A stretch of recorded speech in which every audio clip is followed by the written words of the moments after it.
Hi, it's Matt in the kitchen. I'm here with my pressure cooker, and today I'm going to do Mongolian beef. So I've already got it on the brown setting and it's been heating up for a little while. So I'm going to use sesame oil. It's just about a tablespoon of it, just to coat the bottom of the pan. Use sesame oil to give that different flavor. You can use whatever oil you want. But I'm just going to put that in there, let that finish heating up. I've got my beef here. Just get that out of the way. I've got my beef there. You can just see this in the corner of the frame. And to that I'm going to add my cornstarch to thicken this. It also keeps the meat from sticking together. So I'm going to add about 2 tablespoons. So I'm actually just going to add it right to the beef. A little bit more. And I'm going to roll it around on the beef so the beef doesn't stick together. So I'm just going to get my finger right in there, mash it around, get it on the beef. Look at that. Really easy way to pick up most of it. And since I'm putting it right on the beef, it's actually it's going to pick up the juices, but it's not going to clump together. So that's one of the problems with using cornstarch and other thickeners, is sometimes it clumps together. I'm not going to do that because it's just a thin little coating on the meat. So here we go. Now I did cut this beef down into small bite-sized pieces. Let's get that in here. This is nice and hot. Okay. Let's just throw that beef in there and then we'll brown it up a little bit. You can hear that sizzle. Okay. Let's get that browned up on all sides. One thing I like about using the pressure cooker like this in the brown setting is you can do the whole meal in a single pot. Now I like my meat or fry it up while I'm chopping my other ingredients. So right now you could be chopping up your broccoli, your onions, or whatever else you're adding to a beef recipe.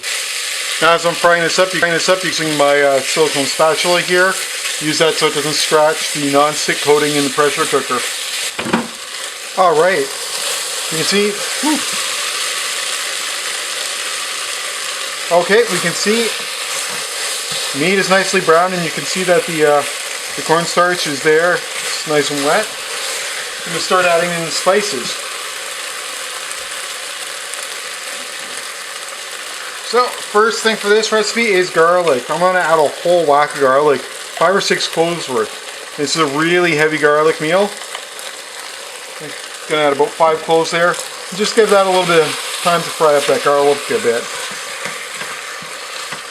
I use pre-chopped garlic and it's just going to be coated in garlic. Alright.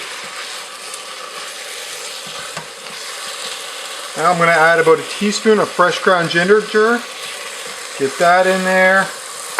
And, oops, add a bit of Chinese spice. So I'm going to use a little bit less than a teaspoon. So about 3/4 of a teaspoon. You know, halfway between a half and a full teaspoon there. Just give it a little bit of a backing flavor to it. Let's get this in there and get that together. Alright. It's all nice and mixed up. Now I'm going to add some soy sauce. I'm actually adding about 6 tablespoons. So that's partway between a 1/4 cup and a 1/2 cup. So I'm just going to add that in there. Get that in there. Nice deep flavor. Get out a little bit more, but I don't want it all that salty. I am using low sodium soy sauce though.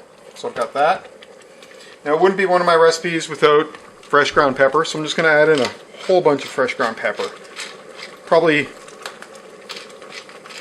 a bit more than a 1/4 teaspoon there. Love my fresh ground pepper. I've got that in there. This is one thing I really like. You can see it's boiling up, heating up very nicely. A lot of flavor coming in. Now, to get the minimum liquid requirement, I'm going to add about 3/4 of a cup of water. So that gives me the cup that I need. So I'm pretty much done actually. Now the meat, since it was fried, it's almost done. I'm going to add in some green onions. I chopped these ones a little bit larger.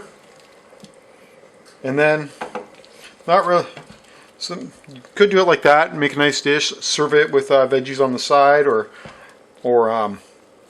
or on rice, what I'm actually going to do is I'm going to dump in a whole whack of broccoli. Kind of make this like a Mongolian beef and broccoli. So let's put that in. Bit of brown sugar. I'm just adding about 3 tablespoons of brown sugar to that. Let's get that in there. Get that all mixed in. I'll sweeten it up and shift the flavor profile. We'll be back in 9 minutes.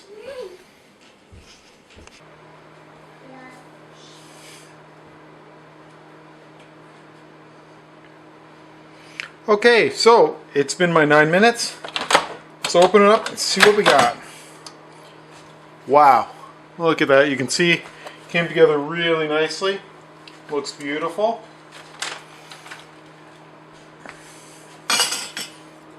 Wow, you can just smell it.